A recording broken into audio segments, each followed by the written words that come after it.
नमस्कार, संसद टीवी में आपका स्वागत है। मैं हूं प्रतिबिंब शर्मा और आप देख रहे हैं कैबिनेट दिस वीक। इस कार्यक्रम के जरिए हम प्रधानमंत्री की अध्यक्षता में कैबिनेट द्वारा लिए गए महत्वपूर्ण फैसलों को न केवल आपको बताएंगे, साथ ही संबंधित किसी विशिष्ट मेहमान के माध्यम से उसको सरल भाषा में समझने और समझाने का प्रयास भी करेंगे। आज हम बात करेंगे 29 सितंबर को मिड डे मील और निर्यात को लेकर कैबिनेट द्वारा लिए गए फैसलों की। सबसे पहले बात मिड डे मील योजना की, जिसमें अब मिड डे मील के साथ साथ पोषण भी समाहित हो गया है।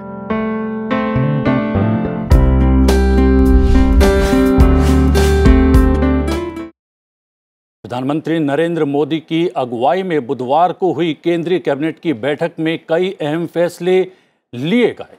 देश भर के सरकारी और सह सरकारी स्कूलों में बच्चों के लिए चलाई जा रही मिड डे मील योजना को अब नया रूप दिया गया है। इस योजना को अब प्रधानमंत्री पोषण योजना के रूप में जाना जाएगा। केंद्र सरकार अगले 5 साल में इस योजना पर 1.31 लाख करोड़ रुपए खर्च करेगी, जिससे करीब 11.80 करोड़ बच्चों को सीधा लाभ मिलेगा। ये स्कीम अगले 5 सालों के लिए चलाई जाएगी। इस स्कीम में ज्यादा हिस्सा केंद्र सरकार का होगा। अभी जो मिड डे मील की योजना चल रही है उसे पीएम पोषण योजना में ही समाहित किया जाएगा। इस योजना से जहां सरकारी स्कूलों में बच्चों की संख्या बढ़ेगी, वहीं पौष्टिक भोजन से उन्हें भरपूर पोषण भी मिल पाएगा। कैबिनेट ने अगले 5 साल के लिए लगभग 1,31,000 करोड़ रुपया की खर्चे में प्रधानमंत्री पोषण पीएम पोषण कार्यक्रम को मंजूरी दी है। गरीब छात्रों की उपस्थिति भी बढ़ेगी, बच्चों के पोषण व स्वास्थ्य में सुधार भी होगा और शिक्षा में सोशल और जेंडर गैप में भी समाप्त करने में मदद मिलेगी। करोड़ों विद्यार्थियों को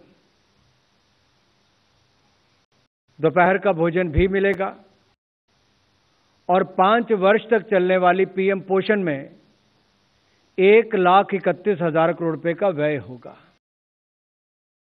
बात करते शिक्षा एवं साक्षरता विभाग सचिव अनीता करवाल से। मैडम, इस नई स्कीम में नया क्या? देखिए, मिड डे मील स्कीम तो काफ़ी सालों से चल रहा है, उसको रीस्ट्रक्चर किया गया है। इस स्कीम में पीएम पोषण में, इसका नाम पीएम पोषण रखा है, जिसमें पोषण स्टैंड्स फॉर पोषण शक्ति निर्माण। इस स्कीम में सबसे पहला जो चेंज आया है वो प्री प्राइमरी स्कूल्स जो हैं हमारे, उनके बच्चों को ये मिड डे मील एक्सटेंड कर दिया गया है। That is a first thing. Second thing that we are doing here is कि न्यूट्रिशनल इंटरवेंशन को हम लोग और भी ज़्यादा फोकस्ड कर रहे हैं। फॉर एग्ज़ाम्पल, एस्पिरेशनल डिस्ट्रिक्ट्स में एनीमिया को ट्रीट करने के लिए हम लोग एडिशनल जो न्यूट्रिशनल रिक्वायरमेंट्स हैं वो देंगे। तीसरी चीज़ कि इसमें वोकल फॉर लोकल के ऊपर फोकस है। जो हमारी जो ट्रेडिशनल फूड हैबिट्स हैं, एक्चुअली वो काफ़ी न्यूट्रिटिव होती थी, लेकिन धीरे धीरे जो है वो हैबिट्स हमारी कम होती जा रही हैं और हम थोड़े नॉन ट्रेडिशनल फूड हैबिट्स की तरफ जा रहे हैं। तो इसमें हमारी पूरी अब जो 5 साल में फोकस रहेगा कि हम traditional food habits, nutritive things, for example जो ये शहजाना होता है उसमें कहते हैं कैल्शियम बहुत होता है, उसी तरह से जो रागी होता है it is very rich in iron and calcium, पर इन चीज़ों को हम भूलते चले जा रहे हैं, इनको अब इंक्लूड किया जाएगा। सोशल ऑडिट बहुत ज़रूरी होता है, वो इस स्कीम में मैंडेटरी नहीं था, उसको मैंडेटरी किया गया है क्योंकि ये ज़रूरी है कि हम समझें कि जिन बच्चों के लिए बेनिफिट्स हम देना चाह रहे हैं उन तक पहुंच रहा है या नहीं पहुंच रहा है जी। और वो सोशल ऑडिट के थ्रू और भी हम लोग फील्ड इंस्पेक्शंस भी कराएंगे, हम स्टूडेंट्स को एंगेज करेंगे, हायर एजुकेशन इंस्टीट्यूशंस को एंगेज करेंगे। They can go any time, we will facilitate them through an app कि वो जा करके मॉनिटर करें, इंस्पेक्ट करें और हमको बताएं कि वहाँ क्या हो रहा है, खाना मिल रहा है, किस तरह का मिल रहा है बच्चों को, whether the children are enjoying the food, whether it is nutritive etcetera.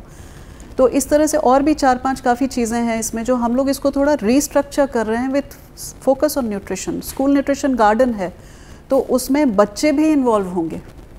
हम क्या उगा रहे हैं अपने स्कूल में, क्यों उगा रहे हैं, उससे हम हमारे बोन्स पे क्या फ़र्क पड़ेगा, हमारी ग्रोथ पे क्या फ़र्क पड़ेगा, वो पढ़ेंगे भी और उगाएंगे भी। तो उसको हम इंटरलिंक कर रहे हैं। तो इस तरह के काफ़ी सारे इसमें इंटरवेंशंस हैं। न्यूट्रिशन गार्डन का क्या मतलब है, उसको इससे जोड़ा गया है? स्कूल न्यूट्रिशन गार्डन भी हम लोग कुछ सालों से कोशिश तो कर रहे थे, बट अभी इसमें मैंडेटरी है और इसका हिस्सा ये भी मैंडेटरी है कि बच्चे जो हैं उसके थ्रू अपने करिकुलम के बारे में उससे लिंक हो जाएं रियल लाइफ सिचुएशन से, उससे उनकी कॉम्पिटेंसीज बढ़ती हैं, how to deal with real life situations, and ये चीज़ें रह जाती हैं बच्चों के अंदर फिर। तो इस बदलाव से पहले क्या कोई सर्वे हुआ, कोई रिपोर्ट सामने आई? हाँ जी, उसके ऊपर काफ़ी सर्वेज हुए हैं, कुछ इवैल्यूएशंस हुए हैं। जैसे एक इवैल्यूएशन नीति आयोग के द्वारा करवाया गया था जो 2019-20 में किया था और उसमें नीति आयोग ने कहा कि it is a very well defined scheme with very realistic targets and it has positively impacted the beneficiaries. फिर उसी तरह से 2-3 और इवैल्यूएशंस हुए हैं। एक इवैल्यूएशन हुआ है नेशनल इंस्टीट्यूट ऑफ न्यूट्रिशन के द्वारा, उनका बड़ा इंटरेस्टिंग इसका इवैल्यूएशन था जिसमें उन्होंने बताया कि 92% चिल्ड्रन, जो बच्चे स्कूल आते हैं वो MDM उनको मिलता है, उनको टेस्ट पसंद आता है। 72% children said that it helped them concentrate in the class. और ये बहुत ज़रूरी है, ये हम लोग को समझना बहुत ज़रूरी है कि जो कॉग्निटिव ग्रोथ होती है बच्चे की, जो मेंटल ग्रोथ होती है for the purpose of learning, उसमें न्यूट्रिशन का बहुत बड़ा रोल है। अगर बच्चे को एनीमिया है या क्वाशियोरकर है जो प्रोटीन डेफिशिएंसी होती है, या रिकेट्स ही हो जाता है, तो बच्चे की कॉग्निटिव ग्रोथ नहीं होती है। जो 0 to 7 ईयर्स में कहा जाता है कि ब्रेन के अंदर जो न्यूरॉन्स हैं उसमें मैक्सिमम साइनेप्स डेवलपमेंट होता है जिससे बच्चे की इंटेलेक्चुअल ग्रोथ हाईएस्ट होती है। वो साइनेप्स बनना बंद हो जाता है अगर न्यूट्रिशन नहीं हो बच्चे के पास, वो कम होने लगता है, तो उसकी मेंटल ग्रोथ कम हो जाती है। ये लिंकेज एस्टैब्लिश किया है और बच्चों ने कहा है कि हमको कंसंट्रेशन में मदद मिलती है। जी, कहा तो ये जा रहा है कि मिड डे मील पहले भी मैंडेटरी था और अब इस पर बहुत जोर दिया गया है, क्या ये बात सही है? मिड डे मील में मैंडेटरी कभी नहीं था, वो जनरल था कि सोशल ऑडिट हो तो अच्छा है, बट हम उसको मैंडेटरी कर रहे हैं। और वो सोशल ऑडिट 2-3 तरीक़ों से होगा। एक तो एक सोशल ऑडिट का सिस्टम है जिसमें कि एक लोकल एक्सपर्ट जो सोशल ऑडिट का है, मिनिस्ट्री ऑफ रूरल डेवलपमेंट ने इनको एम्पैनल किए हुए हैं, इनको ट्रेनिंग दी है और एम्पैनल करी है, और उसी गाँव में रहता है वो लीड करता है। और उसमें पेरेंट्स होते हैं, उसमें सारे स्टेक होल्डर्स, उसमें मध्याह्न भोजन वर्कर भी आ जाएगा, उसमें बच्चे भी आ जाएंगे, टीचर्स भी आ जाएंगे, कम्युनिटी मेंबर्स आ जाएंगे, आशा वर्कर, उनके साथ फिर मिल करके वो देखा जाता है, उसको असेस किया जाता है। एक सिस्टम है which will be put in place. दूसरा जो हम सोशल ऑडिट, जैसा मैंने कहा, हम स्टूडेंट्स के थ्रू करवाना चाह रहे हैं, इंस्टीट्यूशंस के थ्रू करवाना चाह रहे हैं। उनको हम एक ऐप बना करके फैसिलिटेट कर देंगे। उस ऐप पे any time they can go check, any time they will report back on the app, और उसके बेसिस पे हम लोग जो गैप्स होंगे वो स्टेट्स को बताएंगे, उनके पास भी अवेलेबल होगा रिपोर्ट, और फिर इंटरवेंशंस किए जाएंगे। जी हाँ, आपका बहुत बहुत धन्यवाद। अनीता करवाल, शिक्षा एवं साक्षरता विभाग सचिव, उन्होंने बताया कि प्रधानमंत्री पोषण शक्ति निर्माण स्कीम को कुपोषण से लड़ने का धारदार हथियार बनाने का प्रयास है। जी हाँ, इसके अतिरिक्त हमारे साथ हमारे संवाददाता ने बात की RC मीणा जी से, सह सचिव PM पोषण स्कीम। उनका क्या कहना है इस स्कीम को लेकर, कितना बदलाव है, कितना महत्वपूर्ण बदलाव है, सुनते हैं। देखिए, स्कीम सबसे पहले 15 अगस्त 1995 में शुरू की गई थी। इसमें मिड डे मील के नाम से इसको शुरू किया गया था। शुरू में इसमें ड्राई राशन दिया जाता था। बाद में फिर 2001 में सुप्रीम कोर्ट का डिसीजन भी आया। 2003 से फिर हमने इसको स्कूल के अंदर हॉट कुक मील के अंदर इसको शुरू कर दिया। 2013 में जब NFSA एक्ट आया तो उसमें सेक्शन 5 में हमने इसको मैंडेटरी करके डाल दिया कि in each and every government and aided school it is mandatory to provide 1 meal to the school children which is called mid day meal. अगर डेटा की जैसे बात करते हैं तो 13-14 के आसपास, जैसे करीब 11 करोड़ के आसपास हमारा एनरोलमेंट था। आज 11 करोड़ 80 लाख है। तो इसका सबसे बड़ा फ़ायदा ये है कि न केवल इसमें बच्चों का एनरोलमेंट बढ़ा है, बल्कि उनको हम लोग सरकारी स्कूल में रिटेन भी कर पाए हैं। प्लस उनका ड्रॉप आउट रेट जो होता है वो बिल्कुल कम हुआ है। इस खास तौर से जो ग्रामीण एरिया, ट्राइबल एरिया, गरीब एरिया में इससे हमको बहुत मदद मिली बच्चों को स्कूल में रिटेन करने के। जी हाँ, शिक्षा जगत से जुड़े हुए शिक्षाविद PM पोषण योजना की घोषणा से खासे खुश हैं, उत्साहित हैं। हम प्रधानमंत्री जी का स्वागत करते हैं कि ये भी पोषण आहार में जो सुधार किया इन्होंने, तो बच्चों के लिए, स्वास्थ्य के लिए और भी लाभदायक रहेगा। और बच्चों में जो कमियां हैं, शारीरिक कमियां हैं, वो इस डिसीजन से, इस प्रधानमंत्री जी के जो नई नीति अपनाई है, उससे बच्चों में अधिक से अधिक लाभ पहुंचेगा। और हम इसका स्वागत करते हैं। प्रधानमंत्री जी की जो नीति बनी है पोषण आहार पे, इसका हम पूर्ण रूप से स्वागत करते हैं। इससे अधिक बच्चों में फ़ायदा पहुंचेगा और अधिक से अधिक जो कुपोषण की कमियां हैं वो दूर होगी। हम सबको माननीय प्रधानमंत्री जी का धन्यवाद करना चाहिए और इस योजना का स्वागत करना चाहिए। साथ ही इस योजना का जो क्रियान्वयन है वो कितनी अच्छी तरीके से हो सकता है और इस योजना का जो लाभ है वो अंतिम पायदान तक जो बच्चा है उस तक पहुँचे, इसकी हम कामना करते हैं। लेते हैं छोटा सा ब्रेक के बाद हम बात करेंगे कैबिनेट द्वारा निर्यात को गति देने के लिए लिए गए फैसले की।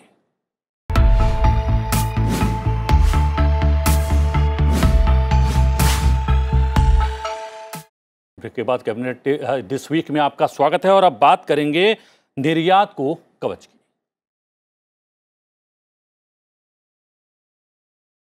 केंद्रीय मंत्रिमंडल ने निर्यातकों के साथ साथ बैंकों को सहायता प्रदान करने के लिए 5 वर्ष में ECGC लिमिटेड में 4,400 करोड़ रुपए के निवेश को मंजूरी दे दी है। इस फैसले से 59 लाख नौकरियों के अवसर बढ़ेंगे। कैबिनेट ने एक्सपोर्ट क्रेडिट गारंटी कॉरपोरेशन को स्टॉक एक्सचेंज में IPO के जरिए लिस्टिंग करने को भी मंजूरी दे दी है। भारतीय अर्थव्यवस्था पटरी पर है। करीब 6 महीने में एक्सपोर्ट ने $185 बिलियन का लक्ष्य छुआ है। कोरोना का प्रभाव कम हो गया है और निर्यात को पंख लगाने को लेकर मोदी कैबिनेट ने कई अहम फैसले लिए हैं। क्या है निर्यात को बढ़ावा देने के लिए कैबिनेट के फैसले, जानने के लिए देखते हैं खास रिपोर्ट। केंद्रीय मंत्रिमंडल के फैसले की जानकारी देते हुए वाणिज्य मंत्री पीयूष गोयल ने कहा कि मोदी सरकार निर्यात को बढ़ावा देने पर विशेष जोर दे रही है। पिछले 1 साल में आत्मनिर्भर भारत के तहत निर्यात पर फोकस किया गया है। चालू वित्त वर्ष में 21 सितंबर तक देश से $185 बिलियन का निर्यात हुआ है, जो 6 महीने का रिकॉर्ड है। सरकार राष्ट्रीय निर्यात बीमा खाता योजना को जारी रखते हुए अगले 5 वर्षों में 1,650 करोड़ सहायता अनुदान देगी। पिछले हफ्ते 21 सितंबर तक अगर हम आंकड़े देखें तो देश से $185 बिलियन का एक्सपोर्ट हो चुका है। आज 4,400 करोड़ रुपए एडिशनल कैपिटल इन्फ्यूजन करने का, अधिक मात्रा में उनको कैपिटल देने का निर्णय कैबिनेट ने आज प्रधानमंत्री मोदी जी के नेतृत्व में लिया। इसका 3 लाख करोड़ तक एक्सपोर्ट्स को करने का एक साधन बनेगा। एक्सपोर्ट क्रेडिट गारंटी कॉरपोरेशन से सूचीबद्ध होने से कंपनी के वास्तविक मूल्य का निर्धारण होगा। कंपनी की इक्विटी हिस्सेदारी में सार्वजनिक भागीदारी को प्रोत्साहन मिलेगा। साथ ही पारदर्शिता और अधिक जवाबदेही आएगी। इसके अलावा कंपनी IPO और FPO के माध्यम से नई पूंजी जुटाने में सक्षम हो सकती है, जिससे कंपनी को अधिकतम देयता कवर बढ़ाने में मदद मिलेगी। साधारणतः एक नई कंपनी को लिस्टिंग में जो पेपर्स तैयार करने पड़ते हैं, DRHP वगैरह बनाना पड़ता है, मेरा अनुमान है कि अगले वित्तीय वर्ष में ये लिस्टिंग होने की संभावना है। ईसीजीसी भारत सरकार की पूर्ण स्वामित्व वाली सार्वजनिक क्षेत्र का उद्यम है, जिसकी स्थापना निर्यात के लिए ऋण, जोखिम बीमा और संबंधित सेवाएं प्रदान करके निर्यात में सुधार लाने के मकसद से की गई है। ईसीजीसी ने अधिकतम देनदारियों को वर्तमान के 1 लाख करोड़ रुपए से बढ़ाकर 2026 तक 2 लाख करोड़ रुपए से अधिक करने का लक्ष्य निर्धारित किया है। ब्यूरो रिपोर्ट, संसद टीवी। इस मुद्दे पर चर्चा करने के लिए हमारे साथ स्टूडियो में मौजूद हैं संपत तोष्णीवाल जी। संपत तोष्णीवाल जी राष्ट्रीय सचिव हैं लघु उद्योग भारती के। आपका बहुत बहुत स्वागत है। पहले से ही पंख लग गए थे, जिस तरीके से पिछले 6 महीने में निर्यात लगातार बढ़ रहा है और उसको क्या और गति देने का प्रयास है। कितनी बड़ी घोषणा है कैबिनेट की? निश्चित रूप से ये एक बहुत बड़ी घोषणा है जी। चालू वित्त वर्ष के प्रथम 6 माह में देश के निर्यात में उल्लेखनीय वृद्धि हुई। इस बात को ध्यान में रख कर के मुझे लगता है कि सरकार ने ये निर्णय लिया है कि ईसीजीसी लिमिटेड में आने वाले वर्षों में 4,400 करोड़ रुपए की अतिरिक्त राशि देने का जो निर्णय लिया गया है, और साथ ही अगले वित्त वर्ष में देश के शेयर मार्केट्स में इसको लिस्ट करने का जो है, ये एक बहुत बड़ा नीतिगत फैसला है। क्योंकि मैं आपको बताना चाहता हूँ कि ईसीजीसी से जो बीमा कवरेज लेते हैं एक्सपोर्टर्स, उनमें 97% लघु और मध्यम क्षेत्र के एंटरप्रेन्योर्स होते हैं। जी जी। तो उनके लिए ये एक बहुत बड़ा बूस्ट होगा। और विशेष रूप से प्रारंभ में क्या था, कुछ समय पहले तक ईसीजीसी केवल निर्यातकों को बीमा कवरेज देती थी, लेकिन अब ये इसके साथ साथ में पैकिंग क्रेडिट भी देती है। यानी निर्यात करने के बाद से लेकर के और निर्यातक का रेमिटेंस आने तक, इस बीच की अवधि में भी उनको उसके बराबर रकम उपलब्ध कराई जाती है। तो ये एक निर्यातकों के लिए बहुत बड़ा इंसेंटिव रहता है। तो इसलिए इस कंपनी को फंड्स बहुत चाहिए, और जब इसको एनलिस्ट कराने का जो प्रावधान किया गया है अगले साल, इससे ये कंपनी खुद अतिरिक्त साधन अपने स्तर पे जुटा सकेगी। तो ये एक बहुत बड़ा निर्णय साबित होने वाला है देश के निर्यातकों के लिए। हम अपनी चर्चा को आगे बढ़ाएंगे, लेकिन सुन लेते हैं एमएसएमई डेवलपमेंट फोरम के अध्यक्ष रजनीश गोयनका का इस बड़ी घोषणा पर क्या कहना है। देखिए, समय समय पर भारत सरकार मोदी जी के नेतृत्व में बहुत संवेदनशील तरीके से कार्य कर रही है। उन्होंने जो एक्सपोर्टर्स के लिए ये नए जो ऐलान किए हैं, उससे देश की सबसे पहले तो एक्सपोर्ट को बहुत बड़ी बूस्टिंग मिलेगी। उससे दूसरा ये लाभ होगा कि देश की जो मैन्युफैक्चरिंग है उसको बूस्टिंग मिलेगी, क्योंकि देश का निर्यात जितना बढ़ेगा उतना एक्सपोर्ट को बल मिलेगा। और एक्सपोर्ट के लिए जो ये स्कीमें अनाउंस की गई हैं बहुत लाभकारी हैं। दूसरा, देश की जो जॉब अपॉर्चुनिटीज़ हैं, अभी जो ये योजनाएं डाली गई हैं उसमें एस्टीमेट है कि 2 करोड़ 6 लाख अपनी जॉब्स का नया सृजन होगा, और लगभग 12 से 15 हज़ार जॉब्स फॉर्मल सेक्टर में नई खड़ी होंगी। तीसरा ये है कि जो एमएसएमई सेक्टर है उसको बहुत बड़ा बल मिलेगा, और जो अपने कॉस्टिंग है वो हमारी एक्सपोर्ट बढ़ने से कॉस्टिंग नीचे जाएगी, जिससे भी एक्सपोर्ट को बहुत लाभ मिलेगा। तोष्णीवाल जी, लगातार कोशिश की जा रही थी अर्थव्यवस्था को पटरी पर लाने की, और पटरी पर आ गई है, गतिमान भी हो गई है। जो सतत प्रयास किए जा रहे थे वो ऐसे थे, नज़र नहीं आ रहे थे। अब वो समय आ गया है, उसके परिणाम भी सामने आने लग गए हैं, और ये फैसला भी कहीं ना कहीं उससे संबंध रखता है जो प्रयास किए जा रहे थे मोदी सरकार के द्वारा पिछले कुछ समय से लगातार।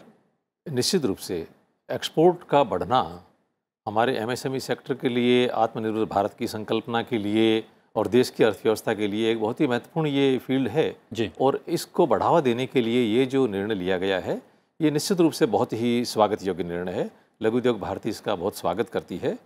और जैसा हम समझ रहे हैं कि अभी तक ECGC लिमिटेड लगभग प्रतिवर्ष 1 लाख करोड़ राशि 1 लाख करोड़ रुपए तक के निर्यात को बीमा कवरेज देती है जी।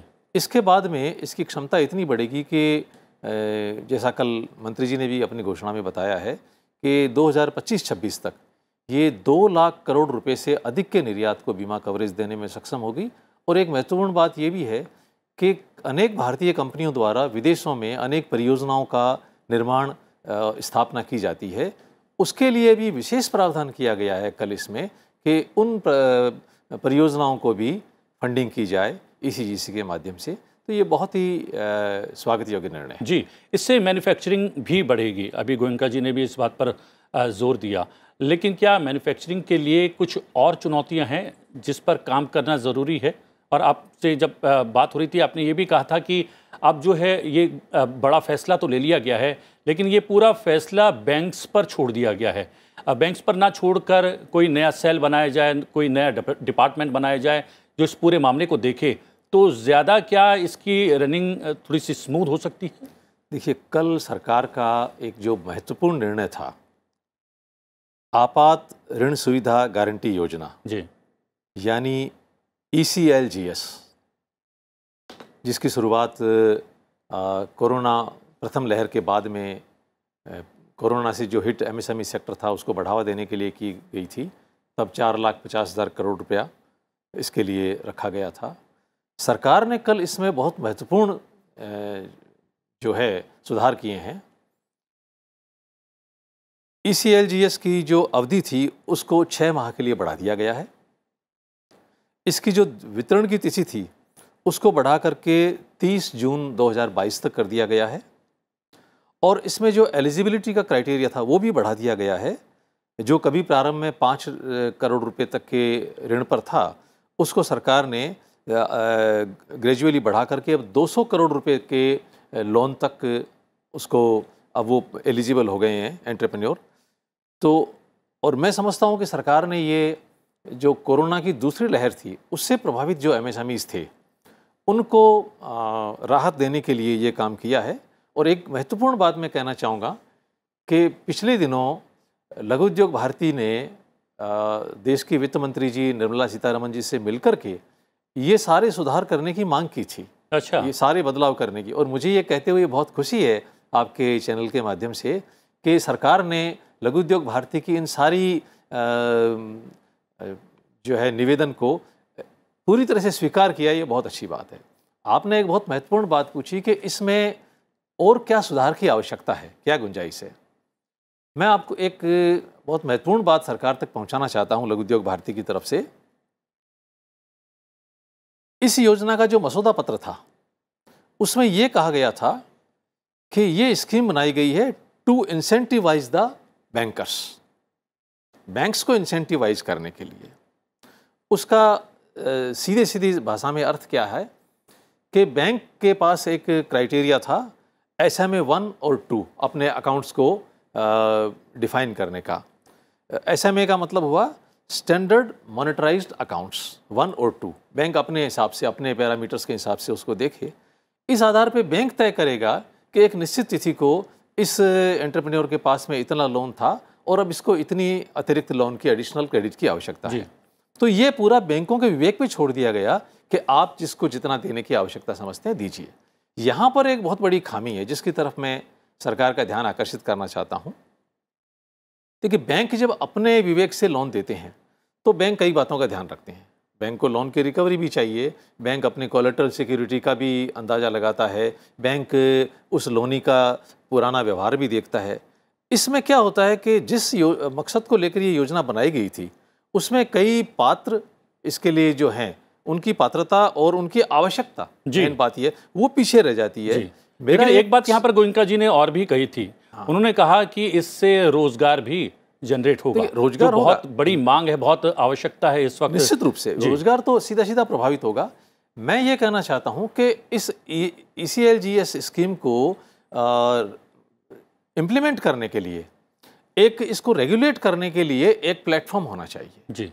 वो प्लेटफॉर्म एक पोर्टल के रूप में होना चाहिए जहाँ पर एंटरप्रेन्योर। जी, पोर्टल की बात यहाँ पर कल जो है वाणिज्य मंत्री ने कल पोर्टल को लेकर भी बात कही है। शायद समय रहते शायद ये पोर्टल भी सामने आ जाएगा और आपने जिन बातों को उठाया है उस पर भी वहाँ एंटरप्रेन्योर खुद अप्लाई कर सके और बाद में बैंक उसकी एलिजिबिलिटी को टेस्ट करके उसके हिसाब से उसको बहुत बहुत धन्यवाद, आपने समय निकाला। लेकिन एक बात मोटे तौर पर यह है कि उद्योग जगत में इस कैबिनेट के फैसले से उत्साह है और उत्साह की वजह से हमारी अर्थव्यवस्था को और ज़्यादा गति मिलने वाली है आने वाले समय में। कैबिनेट दिस वीक में आज के लिए इतना ही। कैबिनेट दिस वीक में आपसे फिर मुलाकात होगी कैबिनेट के कुछ बड़े फैसलों के साथ। मुझे आज्ञा दीजिए, नमस्कार।